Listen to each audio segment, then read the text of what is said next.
আমার চ্যানেলে তোমাদের সকলকে স্বাগত। আজ আমরা ক্লাস 5-এর রায়ো মার্টিন প্রশ্নবিচিত্রা থেকে পরিবেশের তৃতীয় পর্যায়ক্রমিক মূল্যায়নের দ্বিতীয় স্কুল সলভ করব।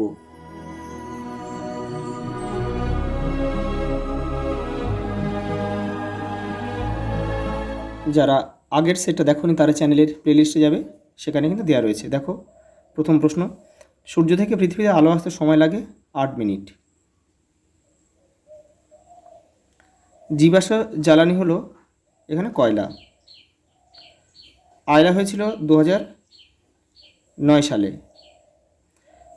মুখ্য জোয়ারের মূল কারণ হচ্ছে চাঁদের আকর্ষণ। ভূমিকম্পের দেশ বলা হয় জাপানকে। আগ্নেয়গিরি থেকে দেখো লাভা বেরিয়ে আসে।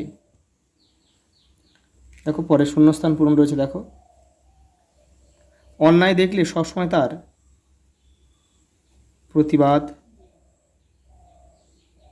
প্রতিবাদ করবে। পরটা দেখো, পৃথিবীর উপগ্রহের নাম চাঁদ।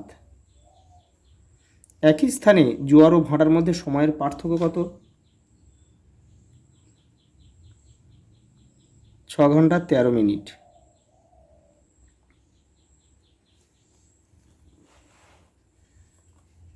পরেটা দেখো, পৃথিবীর লোকনৃত্যের পুরুলিয়ার লোকনৃত্যের নাম ছৌ নাচ। পালকি কাঠ দিয়ে তৈরি। প্রথমে রিকশায় জিনিসপত্র বয়ে নিয়ে যাওয়া হতো। প্রথমে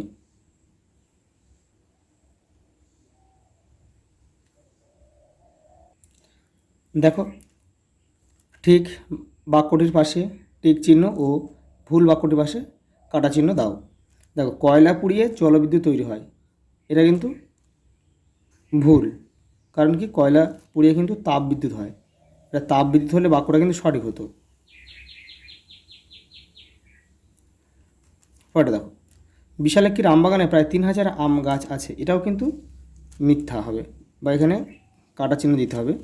এটা হবে প্রায় 2000-এর বেশি হবে এটা।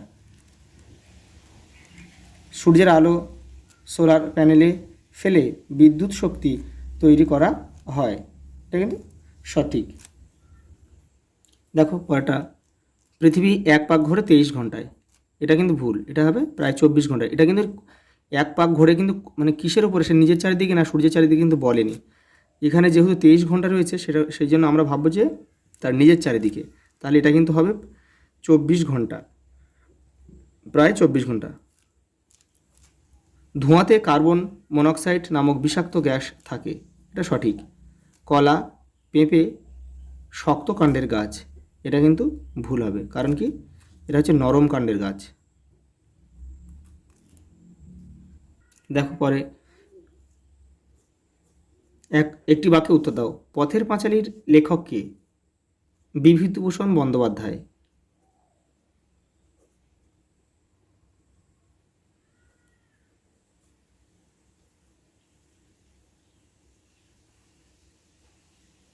আর যদি বলে যে পথের পাঁচালী সিনেমাটার পরিচালককে, তখন কিন্তু তোমাদের লিখতে হবে সত্যজিৎ রায়।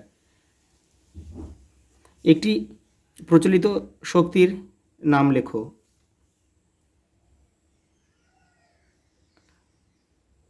জলবিদ্যুৎ শক্তি একটা প্রচলিত শক্তি। তাপ শক্তি, কয়লা, আমরা লিখতে পারি কয়লা বা তাপ শক্তিও লেখা যায়।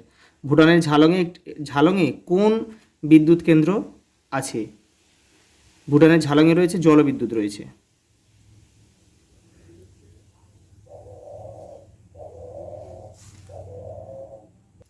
দেখো পরের প্রশ্ন, মরা কোটাল কোন তিথিতে হয়? সপ্তমী,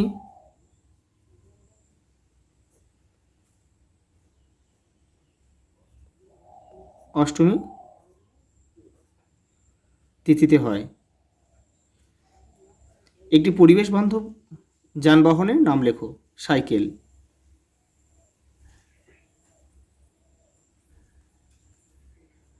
কোন দেশে প্রথম কাগজ তৈরি হয়? চীন। দেখো 5 দাগের একটা স্তম্ভ দিয়েছে, দেখো তোমরা কি এখানে কিন্তু তীর চিহ্ন দিয়ে কিন্তু মেলাবে না, তোমরা এই প্রশ্নের দাগ নাম্বারটা উত্তরের পাশে বসিয়ে দেবে পারে। দেখো জেব্রা ক্রসিং, জেব্রা ক্রসিং কী হয় বলো তো? সাদা কালো রাস্তা, তাহলে এখানে আমরা লিখব 5.1। ধূমকেতু, সুমেকার লেভি, 5.2। তরল সোনা হচ্ছে পেট্রোলিয়াম, এই যে রয়েছে, 5.3। বিষাক্ত গ্যাস কার্বন মনোক্সাইড, 5.4। হুইয়া এক ধরনের পাখি। প্রাচীনকালের যানবাহন পালকি। পানস হচ্ছে এক প্রকার নৌকা, ছোট ডিঙি নৌকা।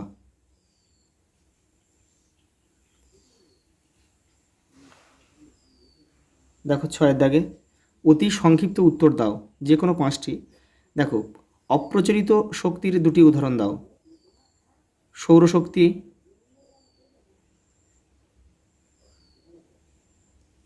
বায়ু শক্তি,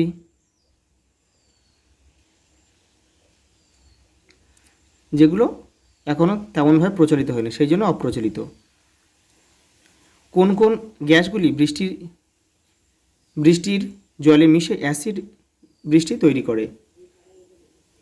দেখো SO2 মানে sulphur dioxide, NO2 nitrogen oxide, nitrogen dioxide, আর CO2 কার্বন ডাইঅক্সাইড। দেখো হড়পা বান কাকে বলে? তোমাদের বই দেখো 160 নম্বর পেজে রয়েছে। এই দেখো তোমাদের বইয়ের এটা 160 নম্বর পেজে রয়েছে। এখান থেকে লিখবে পাহাড়ি অঞ্চলে, এই শব্দটা লিখে নেবে, নিয়ে এটা জুড়ে দেবে। হঠাৎ খুব বৃষ্টি হলে অনেক জল আসে নদীতে, অত জল নদী, এই দেখো অত জল নদী দিয়ে বয়ে যেতে পারে না, বন্যা হয়ে যায়, একে বলে হড়পা বান। দেখো 2টি প্রাকৃতিক দুর্যোগের নাম লেখো। ঝড়, বন্যা। তারপরে দেখো পরে বন থেকে আমরা কী কী পাই? দেখো তোমাদের বই 122 নম্বর পেজে রয়েছে। এই দেখো বন থেকে কী কী পাই, এখানে দেখো রয়েছে, এই দেখো এখানে দরজা জানলা টেবিল, অর্থাৎ এগুলো কিন্তু বন থেকে যে কাঠ পায় সেই কাঠ থেকে এগুলো করা হয়। দেখো মশলা পাওয়া যায়, তারপর ওষুধ পাওয়া যায়, লতা পাতা ফুল ফল, থালা বাটি, যেহেতু পাতা থেকে বাটি হয় সেই জন্যে।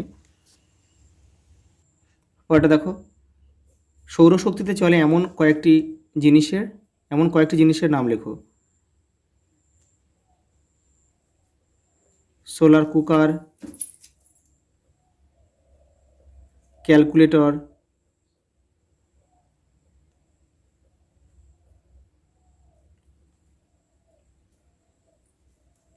সোলার প্যানেল,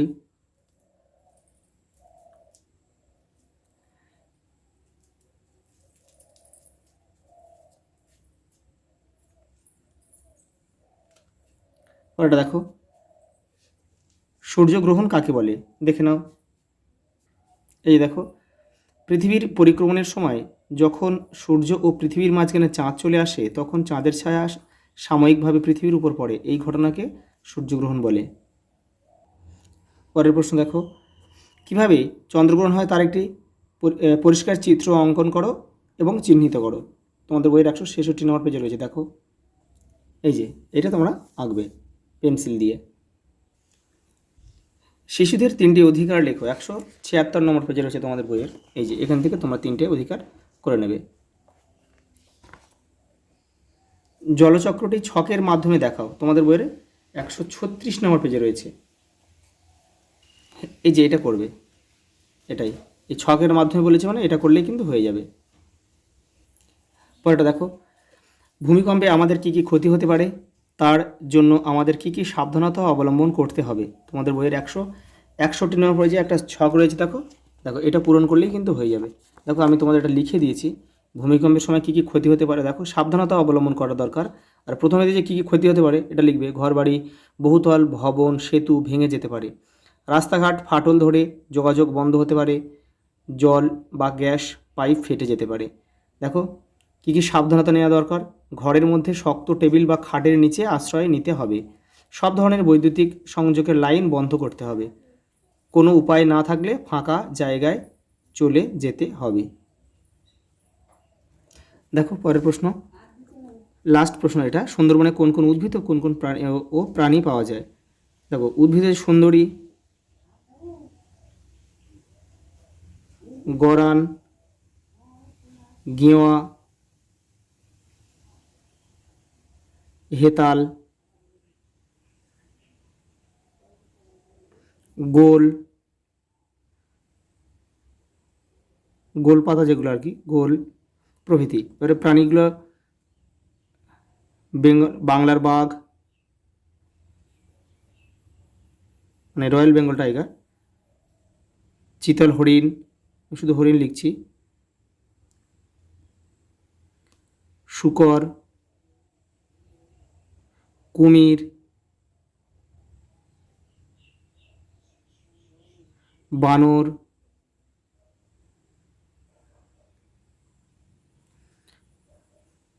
প্রভৃতি। আজ এই পর্যন্ত, দেখা হবে পরের ভিডিওতে।